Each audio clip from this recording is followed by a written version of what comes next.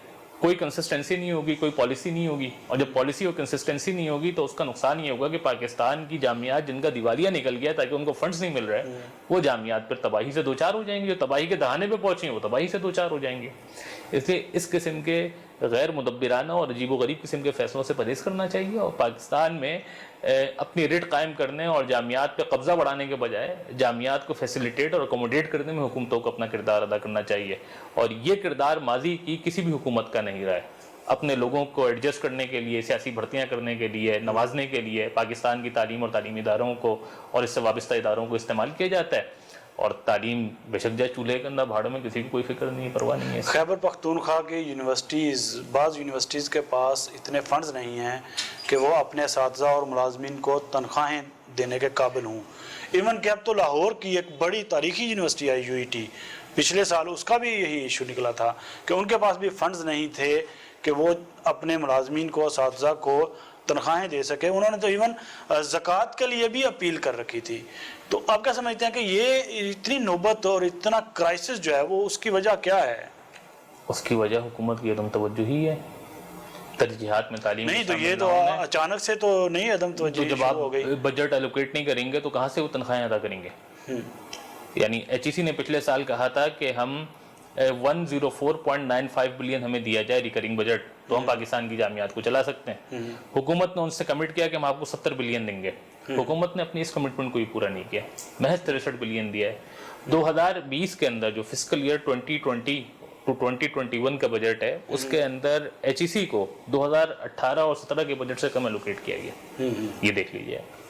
اچھا، تو کالجز کی جو صورتحال اگر ہم دیکھیں تو اتنی ناگفتہ بے ہوتی جا رہی ہے، ان کا سٹینڈرڈ اتنا لو ہو چکا ہے کالجز کا کہ سرکاری سکولوں جیسا ان کا حال ہوتا جا رہا ہے۔ وہ تعلیمی ایمرجنسی کا دعویٰ کرنے والوں نے تعلیم کو ایمرجنسی اور آئی سی یو سے نکال کے اب وینٹیلیٹر تک پہنچا دیا اور قرب المرگ ہیں۔ تو اگر پاکستان کے سنجیدہ طبقے اس جانب متوجہ نہیں ہوں گے تو پاکستان میں تعلیم کا تو کوئی پرسان حال نہیں ہے۔ اور یہ صرف ایک طلبہ تنظیم کا اور طلبہ کا مسئلہ نہیں ہے، ہر طبقے کا مسئلہ ہے۔ تعلیم کا حصول مشکل بنا دیا گیا ہے۔ یار اب بتائیں نا، سرکاری جامعات میں 1-1 لاکھ روپے فیس لی جا رہی ہے، میں تو نہیں پڑھ سکتا 1 لاکھ روپے دے کے، نہ میرا خیال ہے کہ میں آگے اپنے بچوں کو پڑھا سکتا ہوں 1 لاکھ روپے دے کے، میری تو اتنی کیپیسٹی نہیں ہے، آپ کی بھی نہیں ہوگی میرے خیال سے 1 لاکھ روپے دے کے پڑھیں اپنے بچوں کو پڑھیں۔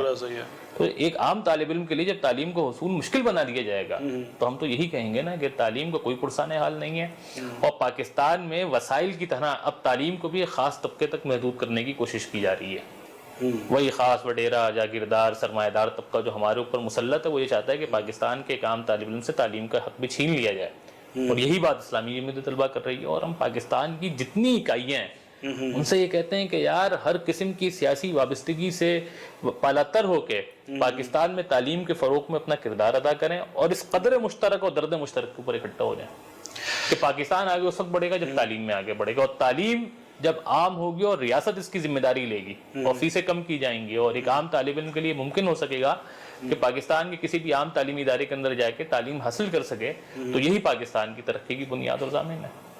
آپ ایسا کیا کوئی لائحہ عمل رکھتے ہیں ان فیوچر کہ کوئی امید کی کرن آپ کو نظر آ جائے کہ اسٹوڈنٹ یونین بحال ہونے جا رہی ہے یا اسٹوڈنٹس کا حق جو ہے وہ انہیں ملتا ہوا دکھائی دے؟ ایک مستقل جد و جہد، ایک کنٹینیول اسٹرگل ہمارے اس مطالبے کو انشاءاللہ منطقی انجام تک پہنچائے گی، اور یہ مطالبہ منظور ہوگا ایک دن، مجھے یقین ہے، میں نا امید اور مایوس نہیں ہوں، مجھے اپنی جد و جہد کے اوپر اور قربانیوں کے اوپر بالکل یقین اور شرح صدر ہے کہ اس کے نتیجے میں انشاءاللہ وہ دن آئے گا۔ لیکن اسلحہ کلچر متعارف ہوا جنرل ضیاء الحق کے دور کے بعد تعلیمی اداروں میں، کیا آپ کیا سمجھتے ہیں یہ بہت بڑی رکاوٹ نہیں ہے اس کی بحالی میں؟ کہاں ہے اسلحہ پاکستان کے تعلیمی اداروں میں؟ یو ای ٹی میں قتل و غارت ہوتی رہی، ایم اے او کالج میں قتل و غارت ہوتی رہی، پنجاب یونیورسٹی میں قتل ہوتے رہے، تو آپ کیا سمجھتے ہیں کہ یہ وہ خوف ہے جس کی وجہ سے اس کی بحالی میں بہت بڑی رکاوٹ پیدا ہو چکی ہے، اور سیاسی جماعتیں جو ہیں اور حکومتیں اور ریاست جو ہے وہ اس کی بحالی کے لیے آمادہ نہیں ہے؟ دیکھیں یہ بات ٹھیک ہے کہ تعلیمی اداروں کے اندر طالب علموں کا قتل بھی ہوا ہے، اس تو کسی کو انکار نہیں ہے، لیکن میرا خیال ہے کچھ افراد کے قتل کو اس طرح پورٹریٹ کر دینا کہ تعلیمی اداروں کے اندر اب قلم نہیں اسلحہ چلا کرتا، تو یہ بھی مناسب نہیں ہے۔ یعنی جہاں اس کی کوئی جسٹیفیکیشن دی جا سکتی وہاں اس پکچر کو پورٹریٹ کرنا بھی مناسب نہیں ہے۔ تو تعلیمی اداروں کے اندر جو اسلحہ لایا ہے میرے خیال سے مضموم مقاصد کے حصول کے لیے لایا ہے، وہ کسی درجے میں کامیاب ہو گیا تھا، لیکن اب تو الحمدللہ پاکستان کے تعلیمی اداروں میں میں نے تو اسلحہ نہیں دیکھا کہیں۔ میں تو پورے پاکستان کے تعلیمی اداروں میں گھومتا پھرتا ہوں، طلبہ سے ملاقات کرتا ہوں، اساتذہ کے پاس جاتا ہوں، ان کے ساتھ بیٹھتا ہوں، اس کے ماحول کو دیکھتا ہوں، تو طالب علم کے ہاتھ میں قلم ہے، کتاب ہے، اور وہ تعلیمی ادارے کے مجموعی ماحول کی بہتری میں اپنا کردار ادا کر رہا ہے۔ دیگر طلبہ تنظیمیں جو کہ آپ کی، میں مجموعی بات کر رہا ہوں، میں صرف جمعیت کی بات نہیں کر رہا، ٹھیک ہے، یعنی میں ایک طالب علم کی بات کر رہا ہوں، میں طالب علموں کا نمائندہ ہوں، تو طالب علموں کی نمائندگی کی حیثیت سے میں تو آپ سے بجا طور پر یہ کہوں گا کہ یہ مفروضہ ہے، یہ پروپیگنڈا ہے، تو جب پروپیگنڈا اتنی چیخ کے بولا جائے کہ وہ حقیقت لگنا شروع ہو جائے، تو میرا خیال ہے اس میں ذرائع ابلاغ کو اپنا مثبت کردار ادا کرنا چاہیے، اور جو تعلیمی ادارے کی حقیقی تصویر ہے وہ پیش کرنی چاہیے۔ پاکستان کا طالب علم بہت باصلاحیت ہے، اس میں بہت پوٹینشیل ہے، یہ پاکستان کو دنیا کی صف اول کی قوموں میں لے جا کے کھڑا کر سکتا ہے اگر اس کی حوصلہ افزائی کی جائے، اپنے کولیگ آرگنائزیشنز جو ہیں، دیگر جو اسٹوڈنٹ آرگنائزیشنز ہیں، طلبہ تنظیمیں ہیں، ان کے لیے کوئی آپ کا ایسا پیغام جو ان کو دینا چاہیں فیوچر پوائنٹ آف ویو سے اور اپنی اسٹرگل اور اسٹوڈنٹ یونین کی بحالی کے لیے؟ یہ کہتے ہیں نا کہ طلبہ جوش دریا ہے، خس و خاشاک ہے باطل، بکھری ہوئی موجوں کو فقط ایک دھارے میں لانا ہے۔ طلبہ کسی بھی قوم کے معمار ہوتے ہیں اور کسی بھی قوم کے مستقبل کی صورت گری کرتے ہیں۔ میں پاکستان کے ایک طالب علم، ایک اسٹوڈنٹ آرگنائزیشن کو بولتا ہوں کہ آئیں ساتھ ملیں، پاکستان کی تعمیر و ترقی میں اپنا کردار ادا کرتے ہیں، پاکستان کو ایک ترقی یافتہ، خوشحال، تعلیم یافتہ ملک بنانے میں ہم سب ساتھ مل کے بنانے کے لیے ہم سب ساتھ مل کے اسٹرگل اور جد و جہد کرتے ہیں۔ یہ طالب علم قائد اعظم رحمۃ اللہ علیہ کے پیچھے اکٹھے ہوئے تھے، اسٹرگل کی تھی، جد و جہد کی تھی، تو دنیا کے نقشے پر مدینہ منورہ کے بعد واحد اسلامی ریاست پاکستان وجود میں آئی تھی۔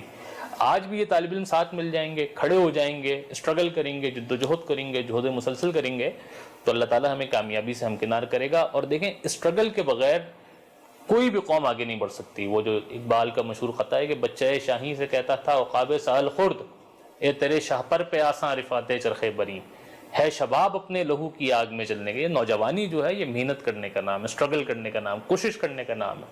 سخت کوشش سے ہے تلخ زندگانی انگی. یہ اسٹرگل آپ کی زندگی کی تلخیوں کو شہد کی طرح میٹھا کر دیتی ہے. اور جو کبوتر پہ جھپٹنے میں مزہ ہے پسر, وہ مزہ شاید کبوتر کے لہو میں بھی نہیں. پکا پکایا کھانے میں کچھ مزہ نہیں ہے. پاکستان ہمیں پکا پکایا مل گیا. اب اس پاکستان کو اپنے بزرگوں کا پاکستان بنانے کے لیے ہمیں اسٹرگل کرنی ہوگی. ایک جد و جہد اور اسٹرگل ہوئی تھی پاکستان کے قیام کی جد و جہد, اور ایک اسٹرگل اور جد و جہد ہم نے کرنی ہے پاکستان کو اس کے مقاصد سے ہم آہنگ کرنے کی جد و جہد. اور یہ کسی ایک تنظیم کا نہیں, میں یہ کہتا ہوں کہ پاکستان کے ہر نوجوان اور طالب علم اس کے لیے اکٹھے ہوں اور ساتھ مل کے اسٹرگل کریں, اور اسلامی جمعیت طلبہ کا پلیٹ فارم ہر طالب علم کے لیے کھلا ہے. بہت شکریہ حمزہ بھائی آپ کے وقت کا, تھینک یو سو مچ. ہمارے ساتھ موجود تھے اسلامی جمعیت طلبہ پاکستان کے ناظم اعلیٰ حمزہ محمد صدیقی بھائی. ان کا یہ کہنا ہے کہ ہماری جدوجہد جو ہے وہ ماضی میں بھی جاری رہی ہے اور آئندہ بھی جاری رہے گی. ساتھ ساتھ وہ پر امید بھی ہیں کہ ایک دن ایسا ضرور آئے گا کہ پاکستان میں اسٹوڈنٹ یونین بحال ہوگی اور اسٹوڈنٹس کو اپنا حق رائے دہی استعمال کرنے کا اختیار جو ہے وہ دوبارہ سے حاصل ہو جائے گا. آج کے پروگرام کے لیے اتنا ہی. مجھے میری ٹیم کے ساتھ اجازت دیجیے. اللہ حافظ.